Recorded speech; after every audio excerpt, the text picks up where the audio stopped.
If you don't understand what's going on, you're liable to get crazy at this point.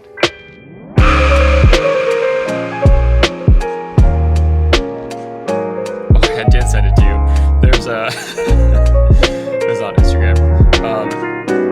It was something like, what man took a hard look at himself and decided to call his company Microsoft? The answer is that turtle-looking guy with all the money. Oh my god, the one that invented coronavirus. That's actually a misunderstanding. He didn't invent it.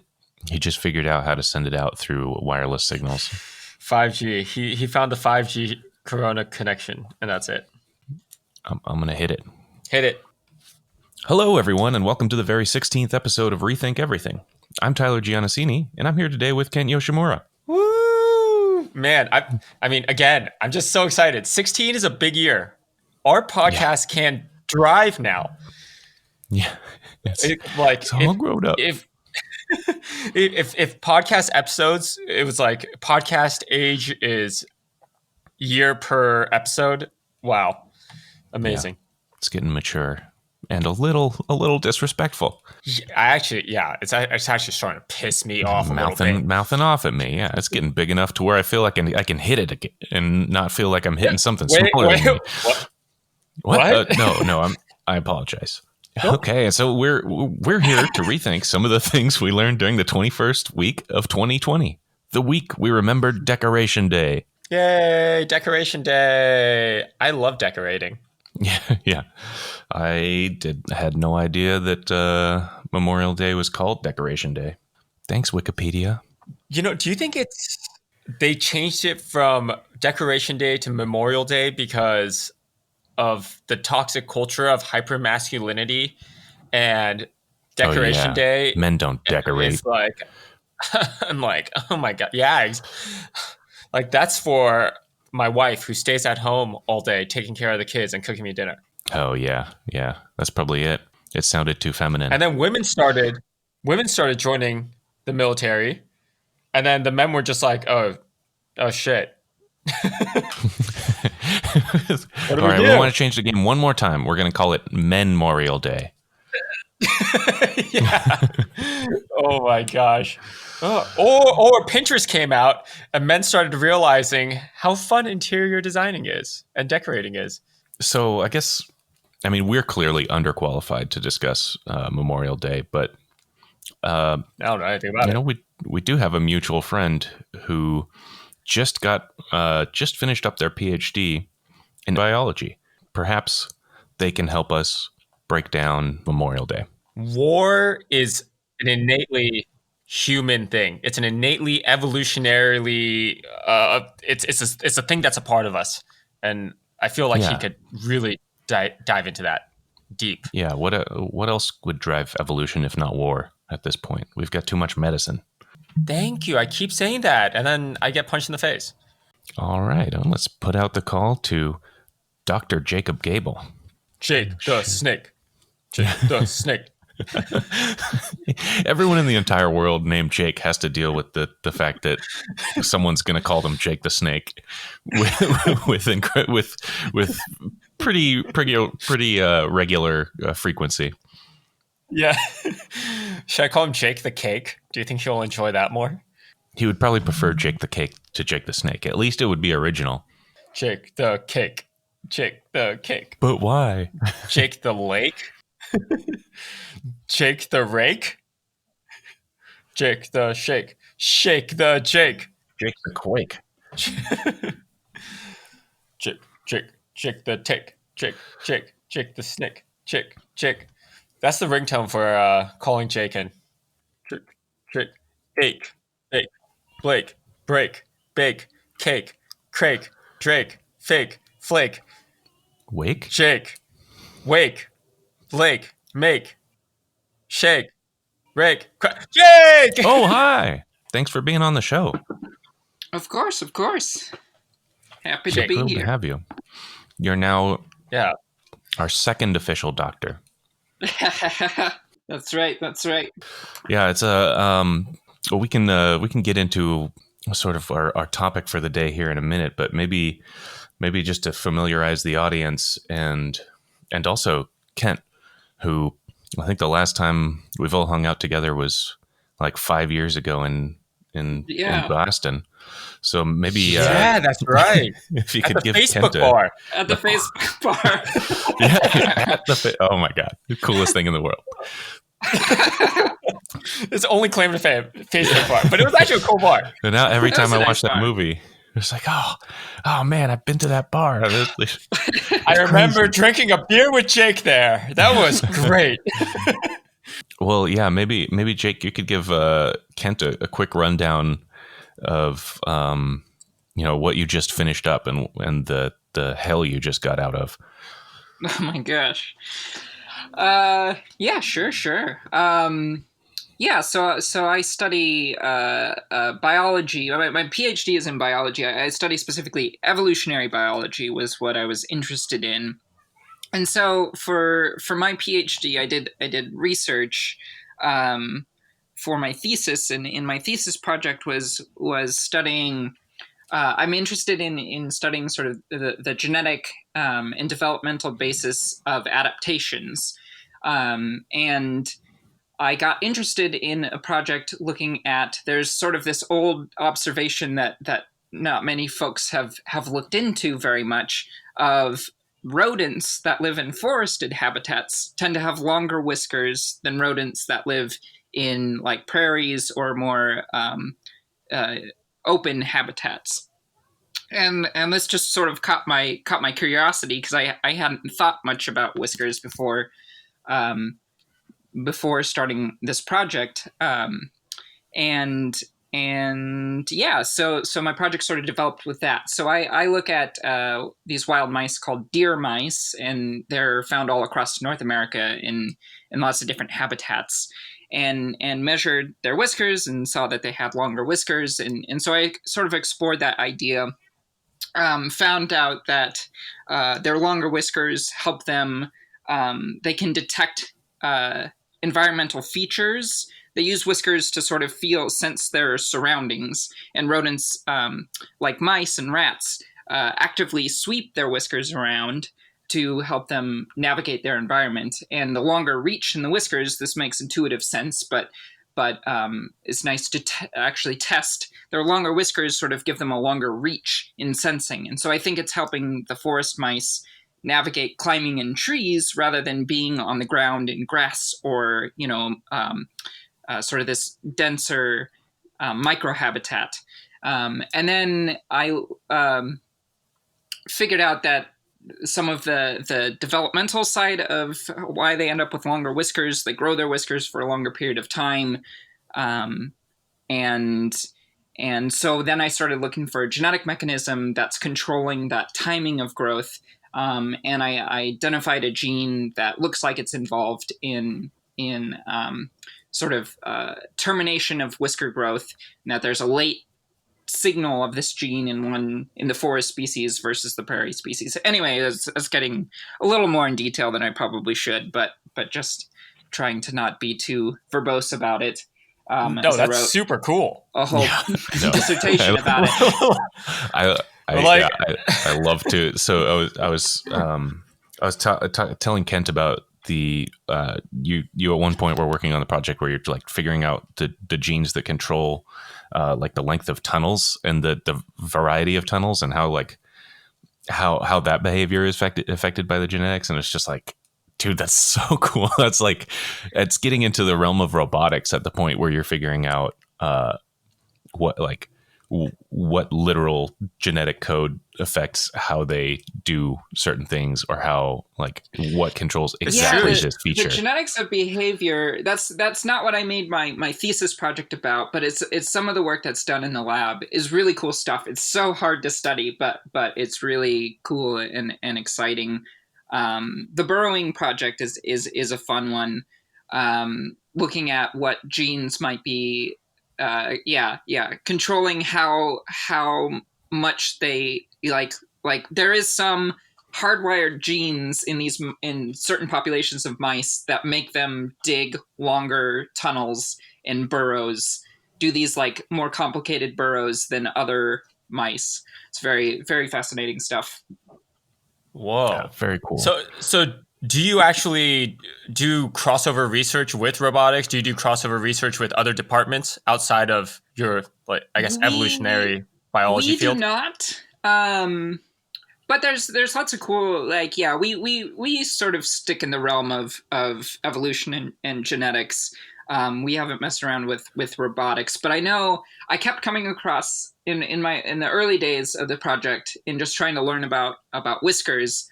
A lot of stuff I came across was folks are trying to learn about whiskers and apply it to robotics as like a way for a robot to sense its surroundings and navigate its surroundings, is potentially seeing that mice can help, whiskers can help mammals navigate environments, and especially like for rodents that are nocturnal, trying to navigate an environment with no light. Folks are interested in applying that to robotics. I haven't gotten into that myself personally, but it's a pretty interesting idea. I'm interested to see what folks develop with that. Yeah, there's those like star-nosed moles Yeah. that like I could think of, which they don't have eyes, but they just have like the craziest faces. And and that little weird, creepy starfish nose they have is like super highly innervated, like whiskers. So it's a similar system that it's just like all these nerve endings on this very specific structure make it super sensitive. Is it vibrations? Like with whiskers, is it vibrations that go through the fibers? It's the whisker follicles. So whiskers are just modified hairs, and so the hair follicles are these specialized hair follicles, and it's the follicles that are super highly innervated and very sensitive. So any bending or disruption of the whisker is sort of felt and processed. So it's interesting because we're the only placental mammals that don't have whiskers in any capacity, but all other mammals have whiskers of some capacity. I was just about to say, it's kind of bullshit that I don't learn anything about my environment via my mustache. Like nothing at all. Yeah, man. Sometimes I feel soup in it, like after I have soup. The only advantage is you could keep food in it. Yeah. I grew a mustache to try to understand them better, but I don't think it has brought me closer to understanding the animals I study. Yeah, not the most successful technique. People just keep calling me a hipster, and that's it. People think I'm pretentious. That's about all that happened. I don't know. All right. Well, given your extensive knowledge of whiskers and biology tunnels, generally, trenches, World War I, we've clearly brought you in to talk about Memorial Day. Of course, naturally. Right, straight down the center. Nice, easy biology topic. Mm-hmm. I'll sort of dive into a little bit of the origin, like just a sort of brief rundown of where Memorial Day came from. Apparently, which I believe Kent and I both learned recently, it was originally called Decoration Day. And this was, it was spawned after the Civil War. General John A. Logan, Commander-in-Chief of the Grand Army of the Republic, called for a holiday commemorating fallen soldiers to be observed every May 30th. So it was called Decoration Day because you'd show up to the grave sites, lay down flowers, flags, and wreaths, and thus, you'd decorate the graves, thus the name. Okay, makes sense. Which is so interesting because you talk about like, oh, he was such a decorated soldier, but it's more so about just making their grave look nice. It is actually the action of decorating. Yeah, it's not about their awards. It's not about their achievements. It's about how you honor them. No, forget their achievements. It's just put some flowers on that grave. Look, this isn't about the fallen. This is about my excellent decorating skills. Exactly. This floral arrangement is on point. I want people to recognize that. Me. Yeah. We're still making it about ourselves. Great. Well, they can enjoy it. So Memorial Day became the official title in the 1880s, but it didn't legally become Memorial Day until 1967. Seems the name Memorial Day was first attested in 1882, but gradually sort of took over for Decoration Day after World War II. Quite a while after. Yeah. But 1967 is like 20 years later. That's when it legally became, but it seems as though people habitually called it Memorial Day more frequently after World War II ended. Just as sort of like, all right, this isn't about our wicked decorating anymore. It's about remembering all those poor soldiers. It's actually about remembering the fallen soldiers. Fine. They realized how much decorating they had to do at that point, and they're like, dude, this is just too much work. Yeah. Like, let's just remember them and call like that. That's enough. Yeah, we'll have there's a follow-up holiday called Memorial Day. We'll remember how good of decorating we did on Decoration Day. Yeah, Remembrance Day. Have you been to that place in DC? Was that? I forget the name right now. It's terrible. I'm a terrible American. But with all the white. Oh yeah, the white flowers. Yeah, I think I've driven by. There. I've gone in there. Yeah. God, what is the name I'm of just that? picturing. It's sobering. If I didn't. Yeah. There's military sections of graveyards like all the way out here that are still pretty chock full of those that style of gravestone. Yeah. Memorial Day always on this Monday thing, but I didn't realize that at some point there were several holidays that were moved to Mondays specifically to make a convenient 3-day weekend. So used to be May 30th, but it just gets in the way of business, so you just shuffle things around. On June 28th, 1968, Congress passed the Uniform Monday Holiday Act, which moved 4 holidays, including Memorial Day, from their traditional dates to a specified Monday. Just to create that 3-day weekend. Make it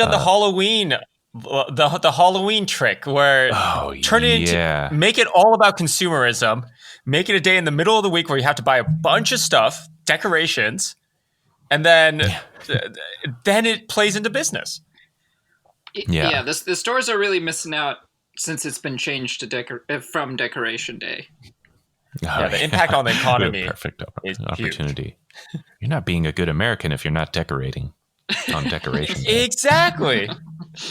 As in, you're not a good Halloweener if you don't buy candy, the big ones. No one likes the house that gives away those wax Dracula teeth. Sentences you can taste.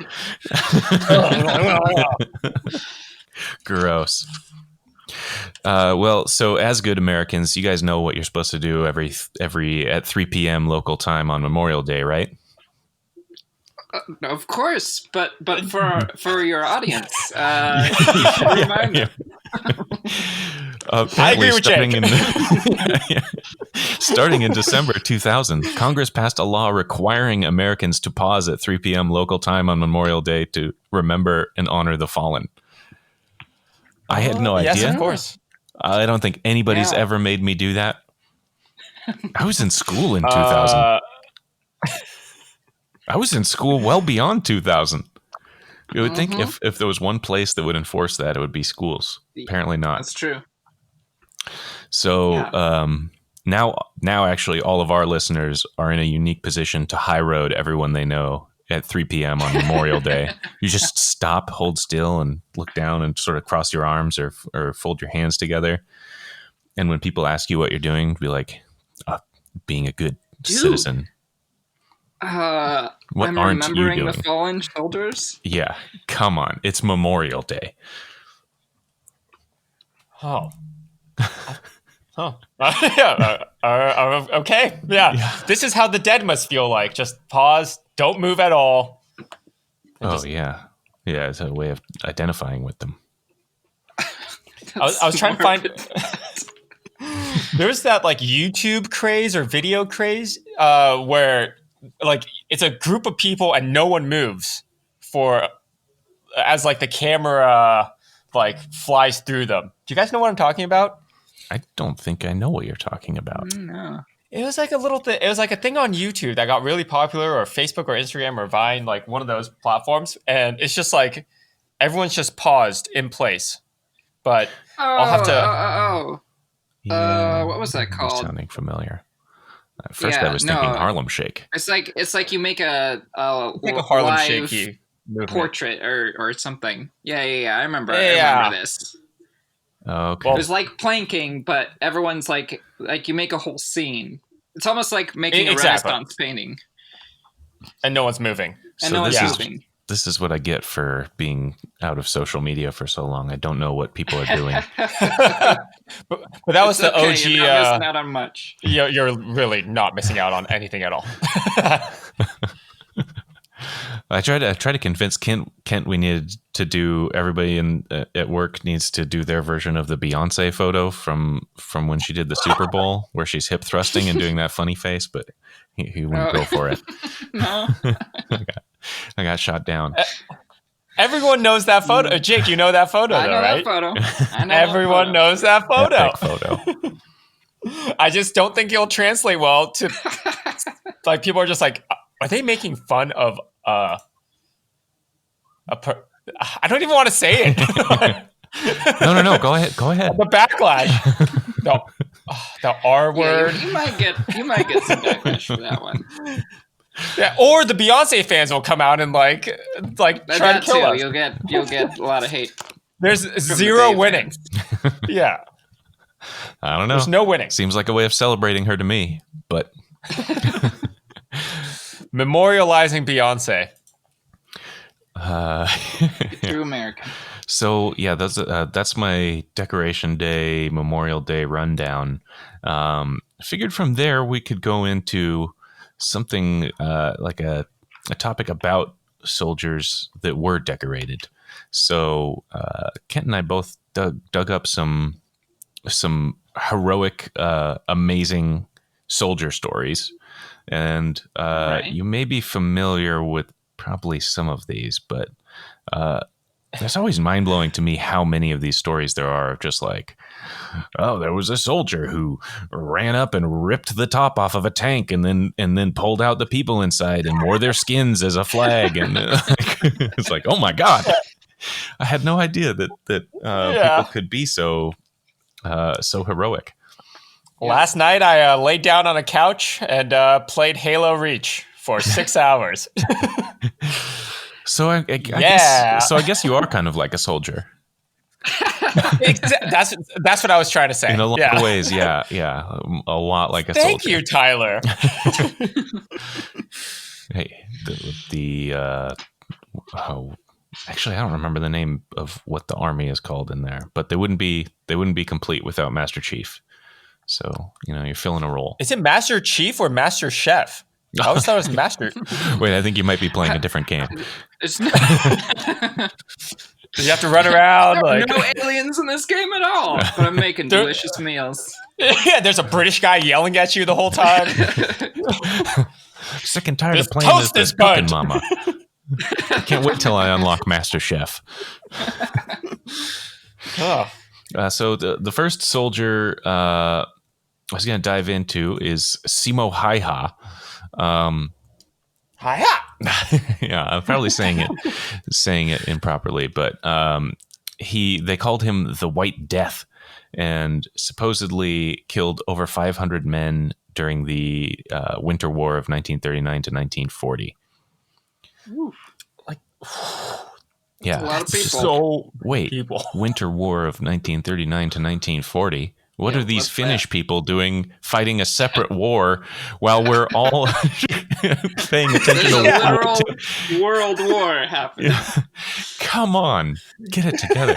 I guess the Finnish were fighting the Russians. I know nothing about the Winter War.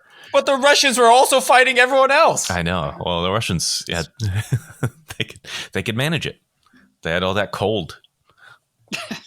You just gotta lure people in. Yeah, no idea that Finland's even participated in war. Yeah, Simo Haiha is the White Death. And if you see a picture of his face after the war, oh yeah, you note that his the entire lower half of his face looked like he like got melted as silly putty. But he was he got blasted. His basically half his face got blasted off, and he regained consciousness the day that peace was declared for the war.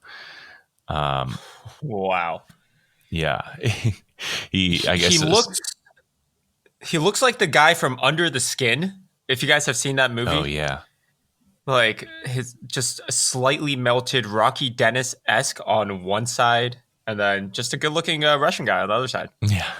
Finish. And he's smiling in all his photos. Oh, finish. Sorry, he's smiling in all his photos. Yeah. He's just like, yep, he loves it. Racked up those kills. Supposedly, after he was wounded, he wanted to serve in the continuation war from 1941 to 1944, which I also know nothing about, but was not allowed to because the injuries to his face were so severe. Jesus. Yeah. Yeah. Apparently, the soldiers wrote down in the medical diary that half his face was missing. That's how grievous of an injury it was. Yeah. He was just like, get me back out there. The bullet crushed his jaw and removed most of his left cheek. So, yep. Ouch. Lived to the age of 96, died in 2002. What a freaking badass. Some of his hobbies included moose hunting and dog breeding. So, you know. All right. You Well, can't finish the finish. He like, do we know his role in the military? Like, how was he racking up all these insane amount of kills? He was a sniper. He used iron sights over telescopic sights, which is interesting. He basically just his strategy was, because this is a winter war, so snow is everywhere. He would just pack himself into mounds of snow that would pad his rifle and sort of disguise the puff of snow that gets stirred up by rifle blasts. And then he would keep snow in his mouth to prevent his breath from giving away his position. Wow. He was adapting to the elements. Yeah. That's insane. It's crazy. They I guess he has a few different events where he gets hundreds of kills. So in the 22nd of December 1939, he got 138 sniper kills in 22 days. My gosh. January 1940, he does 199 sniper kills, 61 in 35 days. In 17th February, he gets another 219 sniper kills. And then when he was finally wounded, he got a total of 259 sniper kills. Crazy. He keeps he never discussed it publicly, but had a private diary which was discovered in 2017 that shares some of the numbers, and he calls it his sin list, or he writes that this is his sin list and estimates the total number shot by him to be around 500. Oh my gosh. Yeah. I've seen other people's sin lists before, and they are definitely not what this guy's referring to. Very, very different. Yeah. Yeah, usually kinda much just more gross. erotic. Wow. That's crazy. Hi-ha. You're fighting wars that nobody knows about because there were bigger wars going on. Yeah, that's a little brother syndrome for any war that happened during those years. Nobody ever talks about the Winter War. or he just killed everyone who could have talked about it. Well, that apparently seems likely. There couldn't have been more than 500 people fighting the Finnish War. Nah. All right. Well, the next soldier may be more familiar because it's if you've ever heard about crazy soldiers in war, this is one of them. So we're talking about Mad Jack Churchill. Ooh, Fighting Jack Churchill. Officially, John Malcolm Thorpe Fleming Churchill. Who's Mad Jack Churchill sounds way better. Mad Jack. Dude, Mad Jack is like the original soldier that I heard about and was like, oh my God, this is amazing. Why isn't this a movie? But he fought in the Second World War with a longbow, bagpipes, and a Scottish broadsword, and was known for the motto, any officer who goes into action without his sword is improperly dressed. You're fighting against guns. What would a sword do? Guns run out of bullets, man. Oh my God. Yeah. A sword, but a sword. Swords never change. Swords never change. Oh my gosh. I just know the iconic picture of him. He just has like a crossbow or something. He has like a bow and arrow. Oh, yeah, ready to shoot. Yeah, he would use a longbow. It was basically the coolest guy ever. I guess he did like a 1,500-mile motorcycle ride to get to where he needed to be to like head off to war. He at one point was the only surviving member of his I don't know if they call them battalions for the British forces, but he was the only surviving member of his group. And I guess as the Germans advanced on him, he was playing on his bagpipes.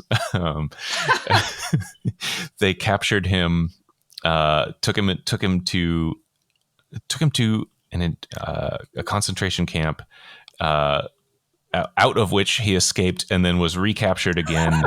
And then I can't remember if he escaped again the second time or if he was liberated at that time. No. He did escape a second time. So he escaped 2 different concentration camps and then walked 93 miles to Verona, Italy. And was rescued by an American unit. That's crazy. I haven't heard much about this. I don't remember. I maybe have learned about him, a long time ago, but this is all sounds new to me, and that, frankly, that's a shame. This is crazy. This is a guy. Yeah, this is a guy that like only exists for war. Like I don't know how he would function in society elsewise. Yeah, he's just a crazy person. Yeah. Oh man. Just playing the bagpipes. That's a move. That's crazy. He's just balling out of control. This guy. I don't think that's the right instrument. Germans are like, capture him, stop him. He's just playing the entertainer. It's like, oh my God. Apparently, when like Hiroshima and Nagasaki got bombed, he was like pissed off, right? He was just like, if it wasn't for the freaking Americans, we could have kept the war going for another 10 years. I need this, damn it. Love this quote. It's amazing that that is a real quote. Is if it wasn't for those damn Yanks, we could have kept the war going another 10 years. What? Oh my God. And he said Yanks. Yeah, not even America. He was just like the damn Yanks. God. One thing I found out about his later life, though, is he was like a badass surfer. He was like super into surfing. Yeah. What else do you dedicate yourself to when you're done murdering Germans? I don't know. What's scarier than a war? Sharks. Yeah. Well, if I learned anything from Point Break, it's it gets your adrenaline. It's something to live Pure for. Adrenaline. Mad Jack, old-timey Swayze. Mad Jack lived to 89 years old. What these guys? What? It's crazy. These guys who like go through all this stuff and then live to that age.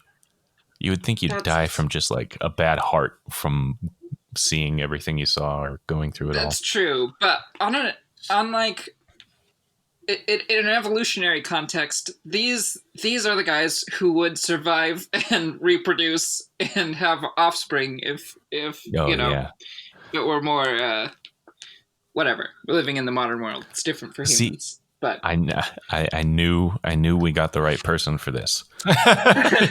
There is something to this. That's crazy. Yeah, let's see. Other soldiers. I'll go quickly through Adrien Carton de Wiart. I don't know if I'm saying his name right. I assume I'm saying it wrong. He was a soldier who served in the Boer War, the First World War, and the Second World War. He was shot in the face, head, stomach, ankle, leg, hip, and ear. He survived 2 plane crashes, tunneled out of a prisoner of war camp, and tore his own fingers off when a doctor refused to amputate them. Describing his experiences in the First World War, he wrote, "Frankly, I had enjoyed the war." Oh my gosh. So I've never even heard of this guy. Like, no, I haven't either. Are these brave soldiers, or are they mentally ill? Like, are these people sick? Like, where do you cross the line? That's crazy. God. These guys who, like, you always think, the perception of veterans of World War II is like, oh, they're very somber. They don't like talking about their experiences. Like, didn't want the war glorified. And then you hear about these guys who are just like, no, it was the best. I haven't had such a good time since grade school football. This guy got shot in every single body part you learn as a child. Like the first body parts you learn as a child. He got shot in every single one of them. And then you're just like, you know what? Fuck it. I like war. War's pretty awesome. Yeah. That's crazy. Oh my God. How old, lived to 83. How old did this guy? What? Yep. 83. Some hardy individuals. God. Oh my gosh, how's that possible? That's amazing. These are people who I could not understand in any capacity. Yeah. I feel like, I don't know if we have much to talk about, man. Something of a pacifist. Pacifist? I'm what you would call a big wuss. And you've been shot down in planes, tunneled, ripped your fingers off. I've got nothing for you. The last thing I'll mention about him before we can jump to the next one is apparently there were just a few lesser known wars packed between World War I and World War II that he also participated in. The Polish-Soviet War, the Polish-Ukrainian War, and the Polish-Lithuanian War. So just three other wars that he participated in while he was waiting for the next World War. Like that last World War was pretty good. I can't wait for. These wars are all right, but why were the Polish involved with so many wars? They just sound like assholes. Yeah, at some point you got to be like, is it me? It's maybe me. Yeah, Polish this, Polish that. Exactly. Hitler invades Poland. It's just like, what? I thought we all hated these guys. Yeah. I don't understand what's wrong. I thought we wanted this. Oh my gosh. Can you imagine all these guys just waiting around like after World War II being like, well, it was only like 20 years between world wars. We'll probably get another one by 1960, pop out of retirement real quick, get out there, murder some, whoever we're fighting. And they just had to wait until they died. No more World War to come back to. Yeah. Did these people work in between the wars? Like what can they do? They go be like a lion tamer? Like what would raise your adrenaline that much? Yeah. I'm an accountant now. Like they're just going to other countries, to bars, trying to start fights. Just to start some stuff. Start an international incident. Yeah. They're like the high school jock. I'm looking for Franz Ferdinand. Do you have like a Franz Ferdinand type in this country? Yes, I'm Franz Ferdinand. Like points at him and just starts running over. You! Gosh. Anything? Yeah. That's crazy. Well, yeah, that's them's my soldiers. I know, Kent, you had a couple of soldiers that were similarly amazing. I mean, maybe for like so we're talking about the Brits, we're talking about the Finnish. To bring it back to the Americas a little bit, Lieutenant Inoue, who was a senator, he was third in line to be president Japanese, much like myself. He, super badass guy, one of the most decorated soldiers of America. He lost his arm in World War II while holding a grenade. And he basically goes into like the German forces. And his arm, I guess, gets blasted off with like what do you call those? Those like explosive grenade launchers. But since the grenade didn't blow up, it didn't kill him, but instead the blunt trauma like tore his arm, leaving it just like hanging by the tendons. And as his like battalion, or again, I don't know what it's called, but came to be like, oh dude, like your arm's fucked up, we should like take you to the hospital. He was like, no, hold on, because he was holding a grenade. He pried the grenade out of his hand and threw it at the German forces, killing like he basically just like was able to take over and win this like little German battle and scuffle that was happening. And I don't know. I just like I guess in my head, I'm just like thinking about these people. I'm like, I stub my toe and I start crying, you know, like this dude's arm is hanging by his tendons and he has the willpower to go forth and kill off like 10 more Germans. Yeah. Just pry an active or live grenade out of his other hand. He should have used his arm like that Florida sport or whatever, and like used his arm to really fling that grenade as far as he could. Oh, highlight. Yeah, highlight. Should have highlighted the grenade with his arm. What is highlight? I've never heard of that. There's another game that uses that. Is it where you like throw it off a trampoline? No, you've got like this stick with like this weird ball catching thing on the end of it. Yep. Yeah. Highlight. It's like lacrosse. Lacrosse. Yeah. That's the other one. Yeah. Yep. Oh man, yeah, like that's crazy. If you go to his Wikipedia, like I abridged it quite a bit because it goes into detail about that one moment. It seems to you be guys like do a want to pretty learn good more. claim to fame. But yeah. That's wild. Yeah, and then Tyler, I think we could talk about Audie Murphy, who I think everyone, well, a lot of people know, at least in America, as like one of the most badass soldiers of all time. Yeah, he's let's see, to place him, Jake, I guess like or to any of the audience, if you had heard about him, you'd probably hear about like this diminutive like soldier who I think he's kind of like a Captain America pre-Captain America serum, right? Like super small. Yeah. Everybody's saying like you can't fight in the war. You're not gonna make it. He had malaria. Like, yeah, but wound up being one of the most decorated American soldiers in World War II.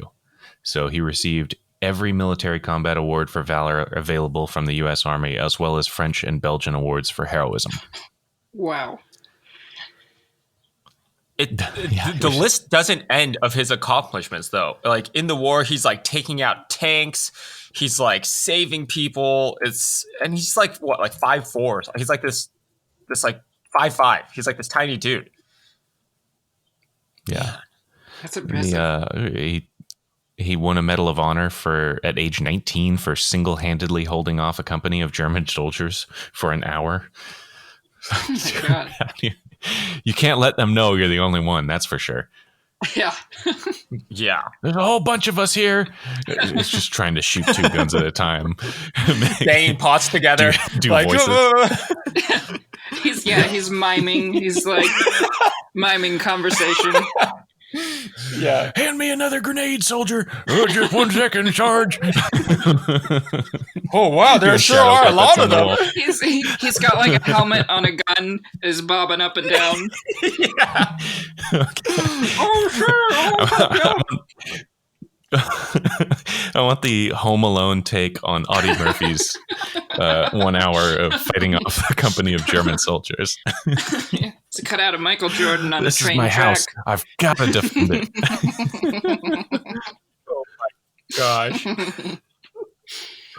That's so crazy. One thing I did, he dropped out of school in 5th grade, like just to add to his amazingness. So that's a new fact I learned about him because, like, I've read through this guy's life I read through his life from time to time just to humble myself.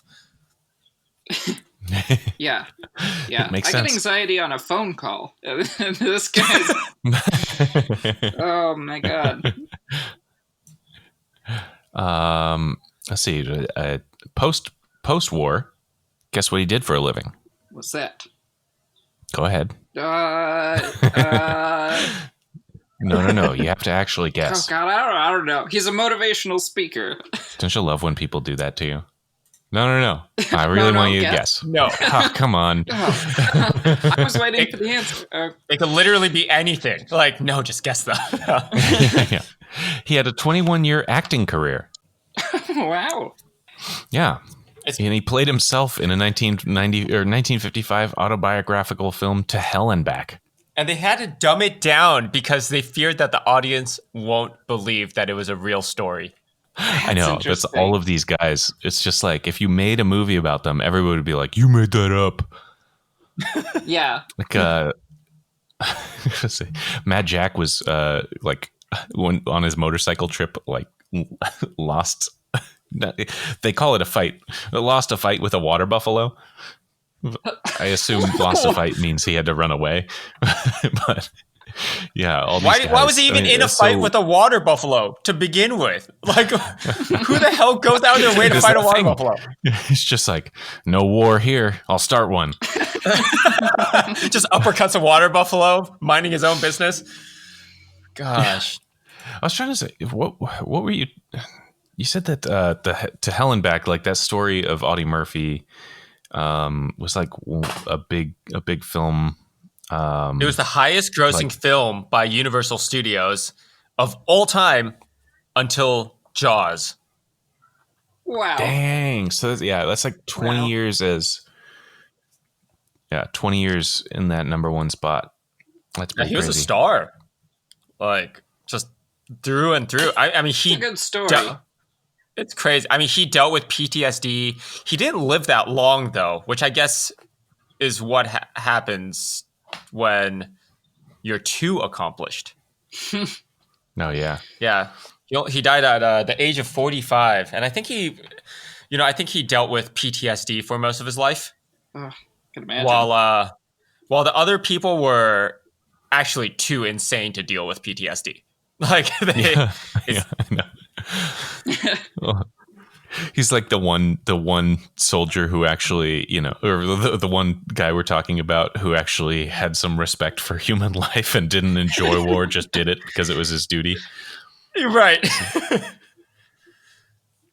Arlington National Cemetery. That's what Arlington National Cemetery. Yeah, that's it. Like, yeah, that's an interesting one of being like those other guys finding their true purpose is war is pretty intense. Yeah. What? Oh my gosh. Sort of jumping off the topic of Audie Murphy being a movie star. What's it? Oh, it's Hurt Locker. That movie Hurt Locker, I think, is the first movie I saw that, like... Have you guys seen Hurt Locker? I have not. I'm gonna spoiler it for you if you don't mind. I'm also gonna spoiler it for the audience. So, you basically go through the whole movie with this character, and he's got family back home, and you're sort of like, oh, he's away at war, and he's got to be away from his family and not seeing his child grow up. And at the end of the film, basically he gets another opportunity to go to another fight, and just goes for it. At the end, the twist is oh, this guy doesn't want to go home. He doesn't want to go home at all. He likes fighting. He likes the war. And that's the first movie I saw that had that take on oh, this is interesting. Like a character who's just he doesn't feel good when he goes home. He feels good when he's at war. And I like that. Distracting his mind. I felt like that was a really good ending. It's interesting. Yeah. Gosh, that's crazy. He's like the hero, and then you're kind of like, oh, he's not necessarily a good person. Yeah. He's actually a sociopath that happens to just be in the right situation. Yeah. Gosh. Man. Yeah. So, leaping from there, we've got some more movie facts. Maybe this might be something maybe a little bit more in your wheelhouse, or maybe less. I don't know. There's not a lot of biology at play in filmmaking. It's almost how people construct war in their heads, I guess, versus real war. Which there's probably a biological element to why we like war movies so much. Well, it probably is. When you think of like famous war movies, Jake, do you have favorites? Are there some on your list that are like, okay, yeah, that's the one I go back to? Or, well, I mean, one of the biggest ones in our lifetime is Saving Private Ryan. That was a pretty big cultural phenomenon. Mm-hmm. That depiction of D-Day in particular. Yeah, I recently went back and watched it again. It holds up pretty well. Yeah, and others. I guess that's a genre I don't watch. I haven't seen a whole lot of. I've seen a few. Some of the older classics and like Tora and what's the one with whatever they escape the concentration camp. What is the one? Yeah, it's. Are you talking about the one that in Once Upon a Time in Hollywood, that Leonardo DiCaprio's character like imagines himself in? Oh yeah, I can't think of that movie. I haven't actually seen it. But yeah, I roughly know what you're talking about. I just remember when Saving Private Ryan, Shakespeare in Love won Best Picture that year instead of Saving Private Ryan. That's so insane. That's so insane. That's such a travesty. Yeah, that's pretty awful. But there's and I always see like Saving Private Ryan coming up on Reddit for like movie details, for just layers and layers and layers of story of like visual aspects in the film that are, you just don't realize are there until you're watching it for like a 10th time. One of which was Tom Hanks's character picks up a gun from like this soldier that you can probably picture it. The guy that's just like laying on his back, like holding his guts falling out of him. Mm-hmm. Tom Hanks's character picks up that guy's gun and uses it for the rest of the movie because he lost his jumping into the water. Oh. That's such good movie detail. And Spielberg is so good at that. Like in Schindler's List also, he has all these like little movie details that he like sprinkles in. Like then it's almost like script continuity that he's a master at, which makes him such a good director. Yep. And then he made Ready Player One. we don't talk about Spielberg post 2010. Yeah, he also made The Big Friendly Giant. Like, oh my god, Tintin. Like, what? Jesus, what happened indeed?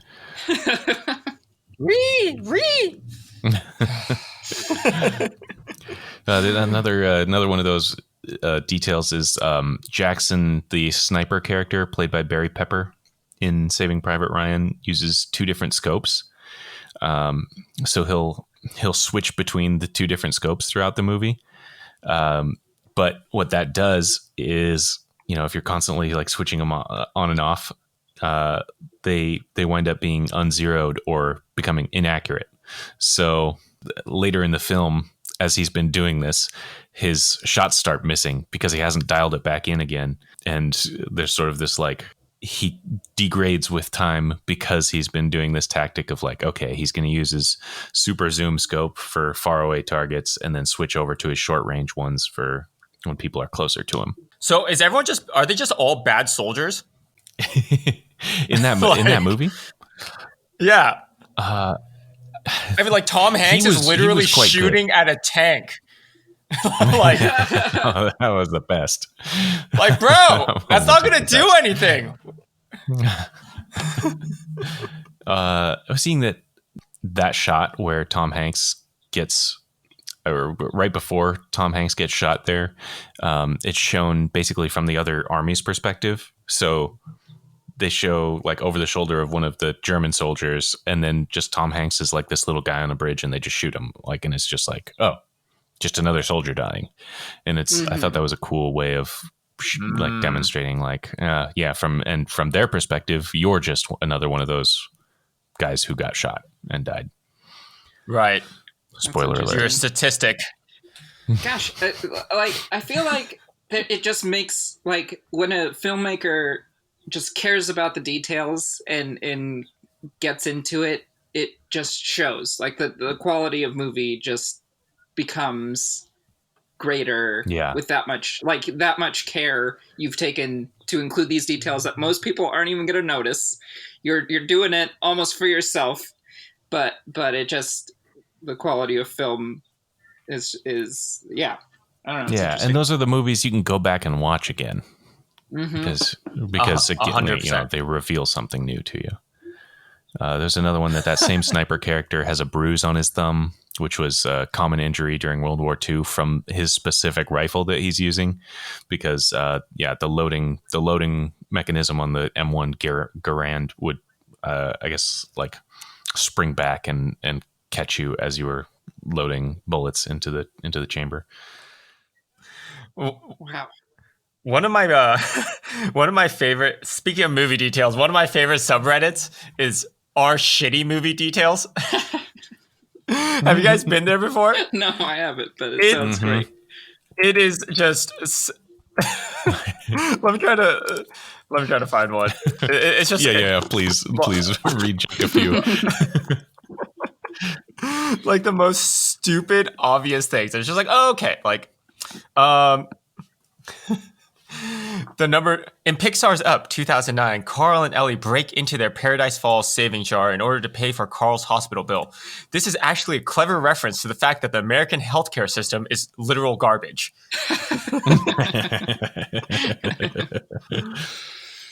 In Independence Day, 1996, the dog Boomer survives, which makes him literally an okay boomer. Oh my God. Lion King 1994 correctly predicted the entire plot for Lion King 2019. so it's just it's things like that. I was trying to look for a Saving Private Ryan one, but unfortunately, it's there's none on the top list.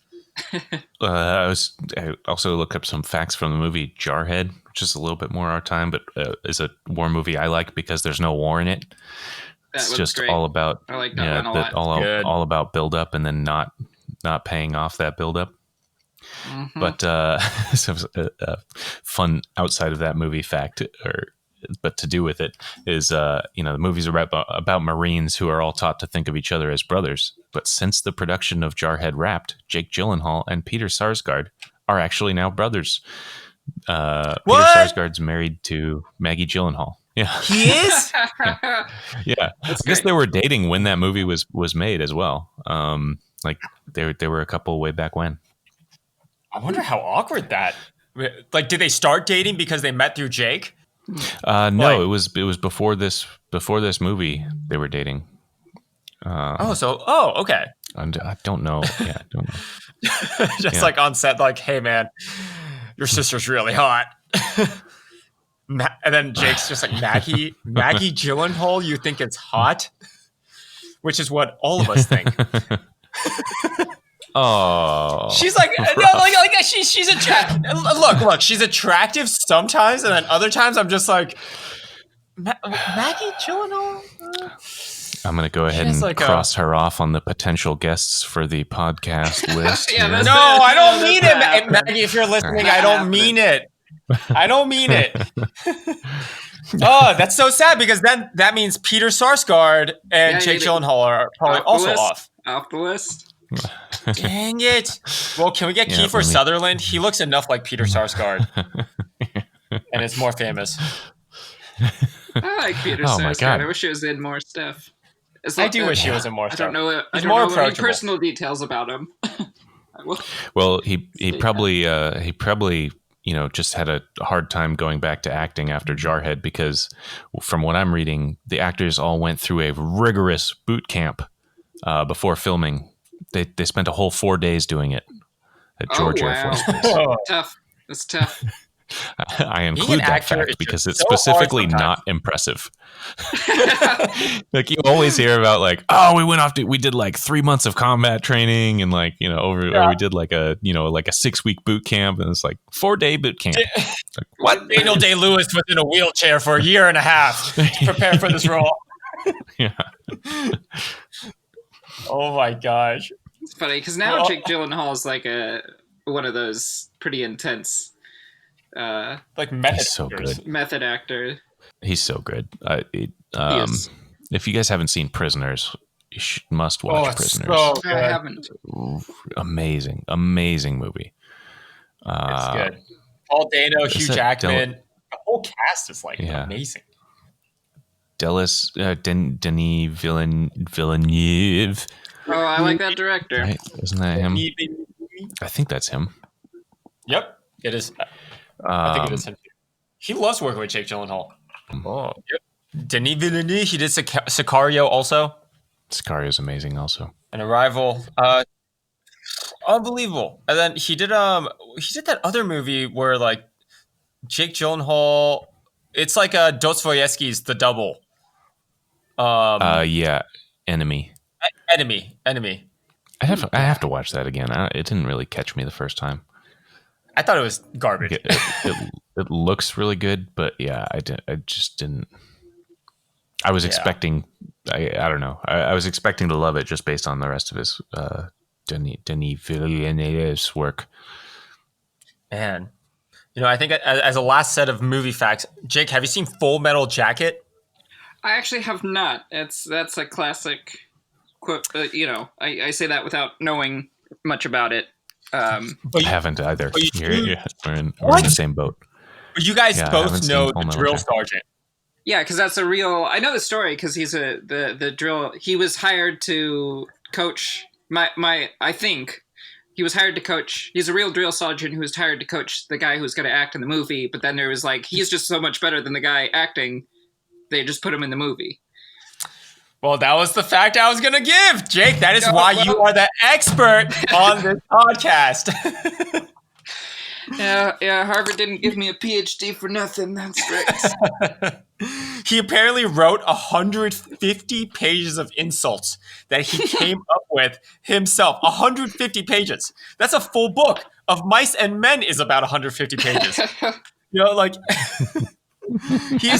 another interesting, like, they're obviously the right person for their job, but is that a good thing? Yeah. I don't know. Exactly. Like, you are so good at just shitting on people. I need you in. You're so good at tearing people down. He should have released that as a book. Should get that as a job. Buy the Ockley Ermy guide to berating and humiliating people. By God, I will buy that in a heartbeat. Like, that's the perfect coffee table book too. Like, you have guests over, and just like, you pick it up and like, oh, this one's good. You suck. Each other. Like, yeah, get a little drunk. Like, that's great. So yeah, if that wraps up our movie time, I figured we could talk about Royal Shrovetide football next. Why? Well, because it seems to be that most of the original ball games were invented sort of as war games. So they're like little simulations of war that you could play, and like, sometimes there's peacetime. You just get a little bored. You need more war. You need more war practice. War. We need war. Yeah, so dug into some Royal Shrovetide football history. So the concept of the ball game was understood in the early Middle Ages. So we're talking 600 to 1066 ish age when ball games start coming into play.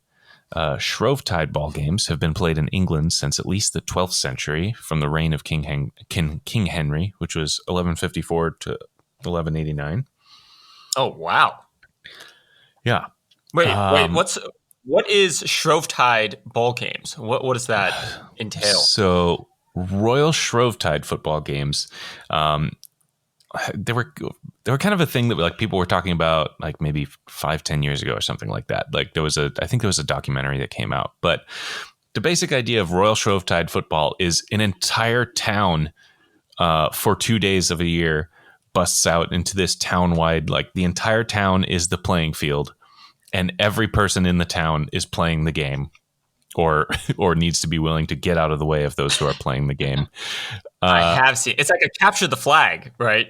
Like they just go back basically and forth. A big whole town capture the flag where like everybody participates. Like young and older people will like get up on the rooftops and like shout out things to let people know where the fight is happening, and then people who are of fighting size and age are essentially playing rugby through the streets. There's a popular origin theory. That sounds freaking awesome. Yeah, it sounds amazing. Like, it does sound pretty awesome. It would be a cool thing to go participate in. Like, just go be there for it one time. I think would be a great cultural experience. Oh my god, dude. Yeah, and everyone's probably drunk. Yeah. Oh, got to be drunk. There's no way they're doing it sober. The way they pick teams for it is it's people from uptown and people from downtown, or like it's the north side of town versus the south side. So you're just like born into these teams that like talk about crosstown rivalries. Yeah, seriously. I thought you were gonna say like, oh, it's the rich people versus the poor. It's like, whoa, this is getting into deep waters. Oh, then you don't need to pay attention to who wins because you know who's gonna win. I guess the most popular origin theory is that the ball was originally a severed head that was tossed into a waiting crowd following an execution, and that they would fight over it like a ball. Like a football. Like, guys, we've got to stop using the heads. They go bad so fast. Yeah, what can we use? Why don't we just use a ball? Yeah. These guys are genius. Can we smear blood on it? All right, we can do that. That's can I paint Tony's face on it? Hey, why's it gotta be me? Shut up, Tony. Paint his face. No one likes you, Tony. It's because I dropped the ball last year, isn't it? Hey, that's why we hate you. And you and your punt. Never let up. So the ball itself is larger than a standard football and is filled with Portuguese cork so that when the ball winds up in the river, it still floats. So the idea that you could be fighting down to the river and then like, oops, it goes in the river and then it floats down and you keep playing. Does a severed head float? Yeah. It's a good question. Only one way to find out. Yeah, only one way to find out. Bring in Maggie Gyllenhaal. And for it to be good science, you have to replicate it. So you have to do it a few times to really know. True. Yeah, that's right. If you only have an N of 1, that's not very good statistical power. I'm sorry, guys. No, that is a part of the podcast. You have to talk about severed heads at least once, or murder. Oh, or something grotesque. Severed heads, murder. Accidentally say something vaguely racist. These are the things we deal with when we're recording ourselves and trying to be casual and candid. As I say, much like Fight Club, there are rules to Royal Shrovetide football. So, committing murder or manslaughter is prohibited. Unnecessary violence is frowned upon. The ball not ruled out right. Necessary violence smiled upon. Unnecessary frowned upon. Okay. The ball may not be carried in a motorized vehicle. May not be hidden in a bag, coat, or rucksack. So you can't sneak the ball into the end zone. Cemeteries, churchyards, and the town memorial gardens are strictly out of bounds. Playing after 10 p.m. is forbidden. And to score a goal, the ball must be tapped 3 times in the area of the goal. I don't know what that means, what the tapping part is, but so I guess maybe so you can't just like throw it. Yeah, it probably means like you can't just throw it in there. That makes sense. Wow. I mean, this sounds awesome and something I would love to absolutely do. Like a lot of fun. Reminds me of some young hooligans who might have once upon a time done big battles of airsoft guns at elementary schools as adults. Sounds I'm not saying who that was, but wildly specific. That is the best. We play. Oh man, yeah. I don't know if I've regaled Kent with the stories of our airsoft battles, but yeah, we would just find an elementary school, because we were smart like that, and we'd go onto it in the middle of the night with airsoft guns and battle it out. It was great until the area was undeveloped. It has since been developed, so our plans got foiled. But it was this place that sat on the top of a hill, and so no one. And in the summer, no one would be around. So it was like full rain, whatever you want to do. It used to be fun. We would play baseball games and all sorts of stuff up there. And then it's like then they built houses, and it was spoiled. It's like an IRL paintball field. Mm-hmm. Yeah, we would exactly. take fireworks like strobe fireworks and stuff and throw it into a courtyard that we were storming. All sorts of crazy shenanigans. I mean, all sorts of things that would get us arrested. For sure. Yeah, definitely not legal in some. Yeah, I was expecting you guys to just dig yourself a deeper and deeper hole. Sometimes we would open up our computers and just hack into the U.S. government. Fun times. Oh, simpler times. And because no one was there, we would traffic drugs through. Us elementary school kids. The wild things we did. Yeah.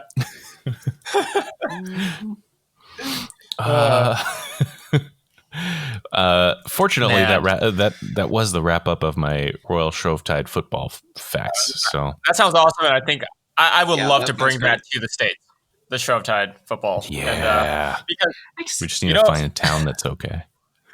Yeah, because apparently, this time period we live in now, we need to bring Shrovetide football or a war game for sure, because we are in the long peace, which is a term that defines an unprecedented historical period, which, following the end of World War II in 1945 to present day, this is the longest period of peace that we have had in documented human history since the Roman Empire.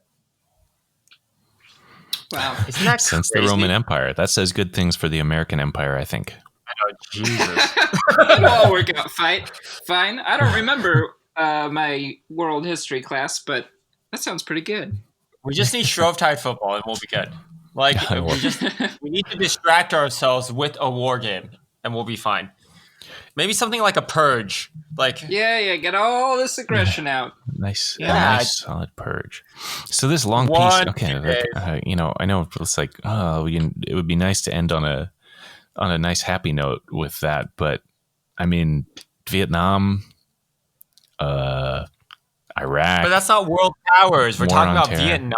I see. So it's only when the important people are fighting that it's not peace. Third world countries don't count as people. Okay. All right. Okay. No, that makes sense. I'm not saying that in a racist way. I'm just saying that in like a political, just purely the definition that they're using. Keep explaining will definitely help make that statement better.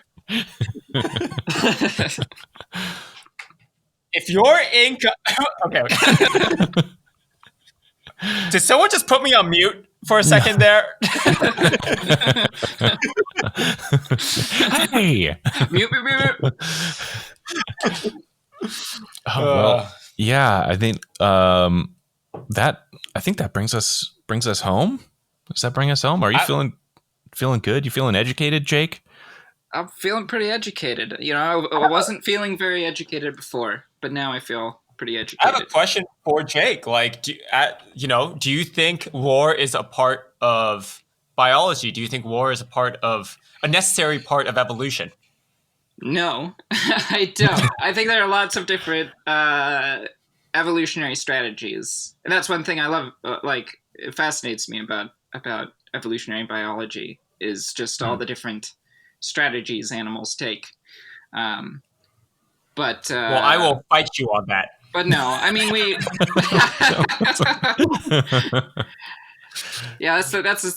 Yeah, yeah. My. That'll shut me up pretty quick. No, that was perfect. Let's over a difference of opinion. We'll see who's right. That's kind of how human history has worked. Maybe for humans, that's how it goes. Yeah, for humans specifically. Once humans grow better whiskers and better mustaches and beards. Yeah, if we had whiskers, we'd be sensing the world properly, like proper mammals. And some of those fancy colored feathers. I want some of those too. Ooh, like those are pretty good. I like how birds have, their whole evolutionary advantages are look more crazy than the other male birds and dance better. It's wild. It's like they purposefully make themselves more susceptible to predation, but more attractive to the females. So it's if you can survive while attracting all the predators to you, that's what the females like. Like, that's a male right there. He's handsome and strong. I like how he's like a neon sign. And still hasn't died. All right, well, I certainly will remember all these things on Monday. I'm going to shame everyone near me at 3 p.m. 3 p.m. Yeah. Also, thank you for your service. We sounded like terrible Americans at the beginning. Oh, yeah. Yeah. to any other portion of our millions of fans that are service members, we do want to give a very serious thank you for your service. Yes, thank you for your service. We don't have to go through the madness because you are going through the madness on our behalf, and we can enjoy laughing about things without dealing with the actual severity of them. I'm sure all of you could beat me up very easily. Yeah. And in the end, that's what's important. Yep. That's what matters. Being physically stronger. All right. Jake, why don't you let the people know where they can find you on social media, website, whatever, wherever you feel like sending people to see all the cool things you're up to. Yeah, you can. I've sort of started putting some of my stuff I'm trying to make and put out there. I have got an Instagram. Whiskers Jake is my Instagram handle. You can find some of my science-related things there, as well as my website, jakegable.com. So those are two places you can find some of my stuff. Well, I think that's been our show for this week. Thank you again very much to Jock. Here, let me try that one more time. That's been our show for this week. Thank you again very much to our Memorial Day, Decoration Day expert, Dr. Jacob Gable. Thank you very much. Thank you all for listening. Make sure to tune in next week for our very 17th episode. Yeah, here we just sort of trail off and awkwardly unwrap things up. Yeah, we play the song we play at the very beginning again, and then it just like we just but